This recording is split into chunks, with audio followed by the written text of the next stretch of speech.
I just want to talk about the fact that the end of the year is almost here, and I am still in the same position I was more than a year and a half ago.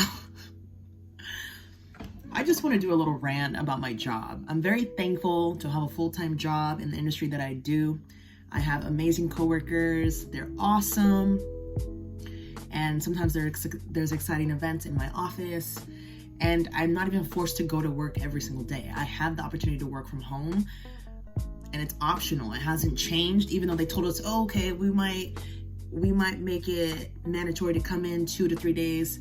Like, there are a lot of pros. However, I am in a role that I have outgrown, and I'm trying to have these conversations with my manager during our one-to-one meetings. Every week we have a scheduled meeting between the two of us for about 30 minutes. And these meetings are supposed to be check-ins, basically to see where my mind is, to talk about how I feel, kind of like a corporate therapy session with your manager, but not really, because they expect a smile, a can-do attitude, etc., etc. And sometimes it feels fake, it doesn't feel real. And then sometimes you can get real, and it's not the end of the world. However, I'm realizing I just have not been utilizing these one-to-ones in the best way possible. I haven't been valuing my time with this in order to get to where I want to go. Like, in my mind, I'm Olivia Pope. I'm a boss. I'm trying to do X, Y, Z. But in reality, that's not the truth. I am just in the same place, not moving, in the water, just kicking my feet, not doing much. And I'm a valuable player on my team. I am one of the strongest teammates, I would say. I get the job done, but that's what they expect. They pay you to get the job done. I'm trying to realize, what can I do to stand out even more so I can get out and go somewhere else within the company in a different department, and I don't have to be in the role that I've been for almost 2 years, because it's really disheartening when I think about the fact that it just doesn't, in my company, it doesn't seem somewhat easy to transition and pivot. It is possible. There are people that do pivot. They're able to transition into another role that's connected to what they've done and use their skills in a similar and or different way. However, the role that I'm in, it appears as if there's only one way, and that's up within the vertical of the team that you're on. You can only go up, and I don't want to go up. I don't want to get to a leadership level within that vertical, and I'm here currently at the bottom, and I can only just go A, B, C, D, E, F, G, like up. I don't want to do that. I want to go across. I want to go left or right. I don't want to go up. I'm already down. I'm already here. I'm already right here. And I told my manager straight up, we are literally having the same one-to-one meeting every time. We've been having the same conversation for 2 years now.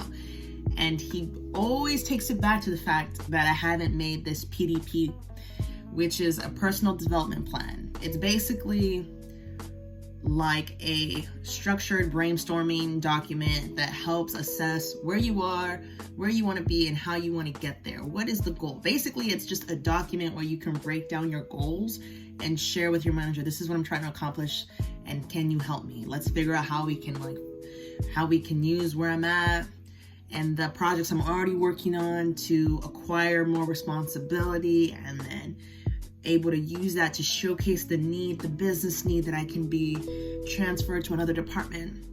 And I'm like, look, I'm smart enough to know that no matter how this happens, one, it's not easy for a reason. If it was easy, I would not be making this video. I would be like, hey y'all, I just got a new role in my company. Oh my gosh, I told them that I wanted this and they just let me go, and I have this new role. I can't believe it. I don't know what to do. I'm gonna go buy cookies. Like, I feel like there are blocks for a reason. And I know it's all about mindset and perspective.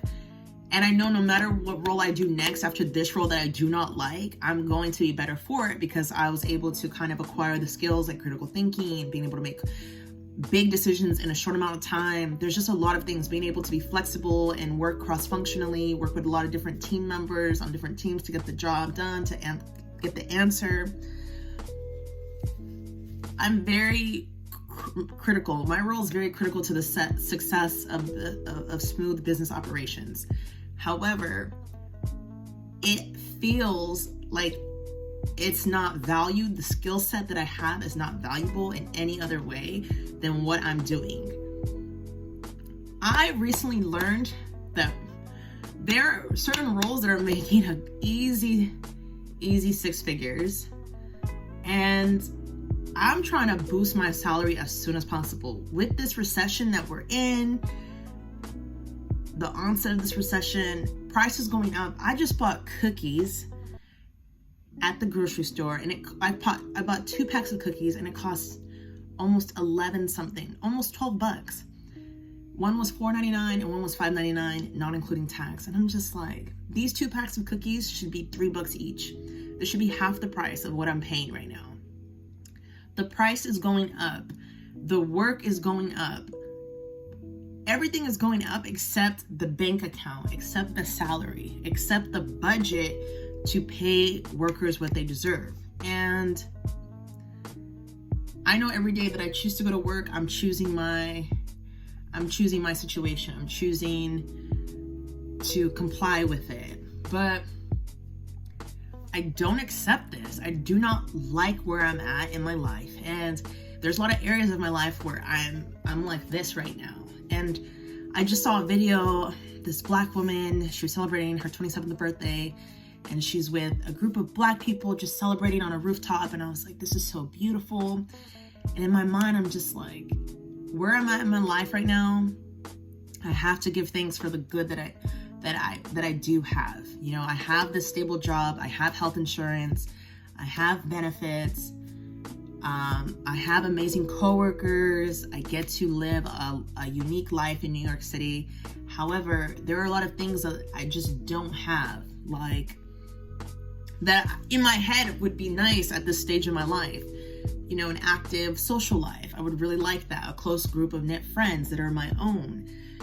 I have a lot of one-to-one relationships with people just because if something were to happen, it's just easier to handle it between 2 people than a group of 10 to me.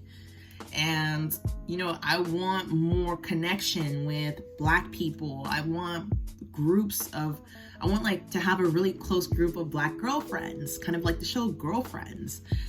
And it's been really hard for me in New York City. I don't know how to explain it. I just have not been able to really figure out how to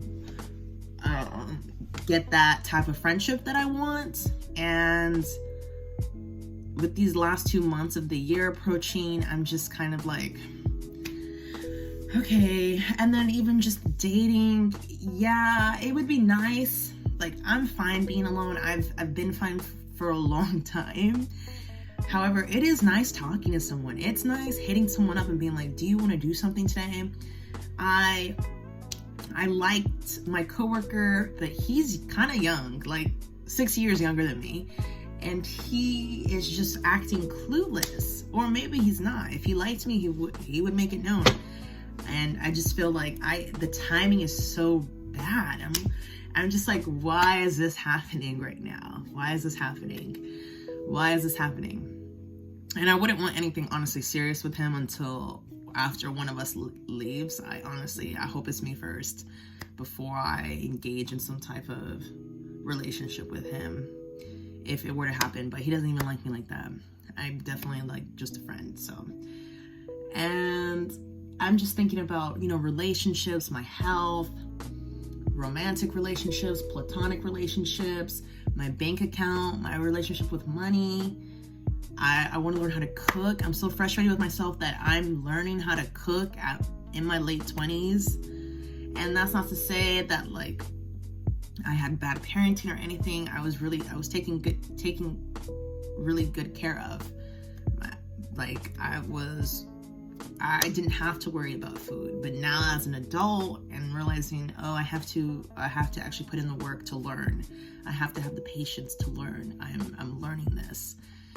And it's just a lot of things about being in your late 20s, 28, 29. These years are very, 27, 28, 29. These years are very, very real. Like, there's no running away from who you are, who you aren't. Like, this is it. This is it. There's no one to blame. This is where the accountability comes up, and there's no one to blame. I can only dream. Like, I want to have enough money to have my own apartment. That is what I want for myself. I was thinking about it, and I was like, dang, what I really want, I want resources. I want to be able to pick up the phone and call anyone, not because they owe me favors or anything. It's just I'm really well connected, and people want to help me. So I asked them for something, and they gave it to me, no expectations. For example, this whole year, I've been going to anything Jack Harlow related in New York City. So there have been about 5 occasions where he's been in New York City performing. It started in June. I went to Governor's Ball in June. I bought tickets. It was my first festival, and I went just to see him. So that was one. And then I learned that he would be back in New York City in August, about 2 months later, for the Today Show City Summer Stage, something like that. It's basically a summer-long series of concerts. And he performed on August 12th. I didn't get tickets for this, but I decided to go anyways and try my chances. I couldn't get in, so I ended up going to work super early.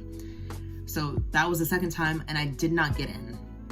So one time I got in, one time I did not get in. And then after that, he was coming back to New York City in October for the Come Home, The Kids Miss You tour. And he came to Brooklyn on October 7th, I believe, a Friday. Yes, I went to that concert in Barclays Center, and I was so happy. I was up in the seats though, but it didn't matter because I got to just chill and watch him perform, and he was good. And I was so happy to just sit down in the chair. That's how I know I'm like, dang, I just want to be comfortable. Governor's Ball, I stood up in the pit, and I got squished and pushed, and I told myself, no, it's worth it to buy a ticket that's a little more expensive so you can relax. And then so I thought he was done with New York City, but then he posted online that he was going to do another performance in New York City on a Wednesday following the Barclays Center performance at Brooklyn Steel.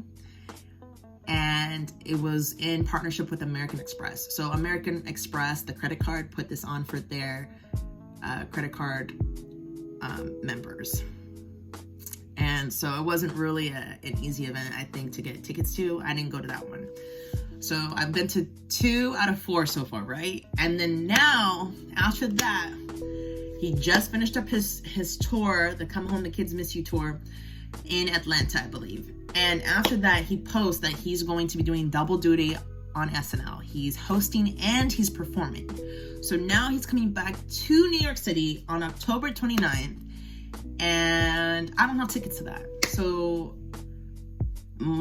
based on that, I'm not going. But in my head, I was like, how cool would it be to just hit up somebody that I know because I'm well connected. I have that social capital, and I could just be like, hey, I'm interested in going to the show. Do you think you can help me get some tickets? And they say, of course. And I'm just like, why are things like this? Now, this is just one example, and it's honestly, I'm just talking about trying to see Jack Harlow. It's levels to this. That's not even that important. I understand that. I'm just saying, like, this is one example of something that I want, but it's so hard to get for some reason. Just the ability to get in the venue and see who you want to see. And yeah, I just feel like there's a lot of areas of my life where I feel stuck. I feel so stuck. And I know the way you think creates your reality. So if I continue to feel stuck, I'm gonna stay stuck. But it's so hard. It's so hard to imagine better and be positive when it just feels like L after L after L after L after L after L. And it's like, how do you collect all these L's and turn them into one big W? And I'm like, okay, what do I have? What do I have? I have this camera, I have this light, I have my bedroom, I have these 2 cats I live with, I have access to the internet, I have amazing friends. Like, what do I actually have? I live in New York City. How can we put this all together and make money from this? Because if Kelly Stamps did it, I can do it. If she did it, I can do it. We're very different, a little similar, but at the end of the day, it just makes so much sense. And I need to do better about posting. I know there are people here that actually watch my content, and I just want to say thank you so much. I haven't forgotten about y'all. I'm taking it a bit easy, but I do know I have subscribers that actually consume my content. And my content ain't nothing special. It's really just recordings of my life out and about. But that's the thing. All of our lives are so unique. So when you get to see my worldview and you get to see how I see things, you might enjoy that. So I want to continue to make these videos. If you have anything you want to see or have me talk about, I feel like this is just an easier way to communicate, less editing, just put it out. But if there's something specific you want, you can just let me know in the comments below. Thank you all for being kind in the comments. I don't really have haters. I have more spam bots than haters, to be honest. And I feel like I can handle any negative comments, but you never know. Once you reach a certain level, it's like, dang, we just pass this along. Can you handle it? But yeah, and I'm hoping to go to a comedy show and go on a date with one of the comedians. I will let you know if that actually happens, but I'm excited. Yes, I'm planning for that too. So, okay, bye.